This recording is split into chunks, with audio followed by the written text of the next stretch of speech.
घरी कुणी नव्हतं म्हणून प्रेरणानं तिच्या बॉयफ्रेंडला बोलावलं. एकांत मिळणार म्हणून किरण सुद्धा लगेच तिच्या घरी गेला.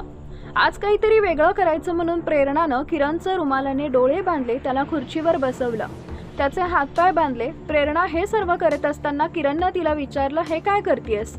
त्यावर तिनं परदेशात जसं प्रपोज करतात तसं करतेय असं सांगितलं. किरणनं सुद्धा प्रेरणावर विश्वास ठेवला. त्याला काय माहित तिच्या डोक्यात किती खतरनाक कट शिजलाय.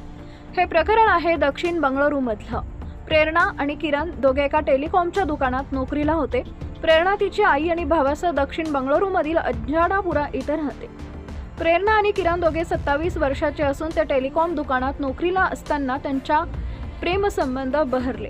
वर्षभरापासून दोघे रिलेशनशिपमध्ये होते. नंतर प्रेरणाला असं वाटू लागलं की किरण तिच्याकडे दुर्लक्ष करतोय, तिच्यासोबत लग्न करणार नाही.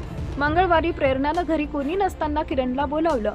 किरण घरी आल्यानंतर प्रेरणा आधी त्याच्याशी थोडा वेळ बोलली. नंतर रुमालानं त्याचे डोळे बांधले, त्याला खुर्चीवर बसवले. किरणनं तिला विचारलं, तू हे काय करतेयस? त्यावर तिनं वेस्टर्न स्टाईलनं तुला प्रपोज करतेय असं उत्तर दिलं.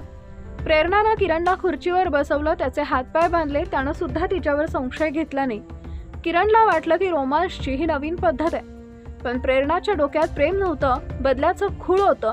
किरण आता पूर्वीसारखा लक्ष देत नाही ही तिची तक्रार होती. डोळे हातपाय बांधल्यानंतर किरणची खुर्ची पेटवून दिली. तिनं हे सर्व थंड डोक्यानं केलं. धक्कादायक म्हणजे आपला प्रियकर आपल्या डोळ्यासमोर अशा पद्धतीनं मरतोय याचं तिनं व्हिडिओ रेकॉर्डिंग केलं. आम्ही तरुणीला अटक केली आहे. चौकशीनंतर तिनंच किरणला जाळून मारल्याचं स्पष्ट होतं. दोघे रिलेशनशिपमध्ये होते. किरण आता पूर्वीसारखं आपल्याला महत्त्व देत नाही असं तिनं वाटत होतं.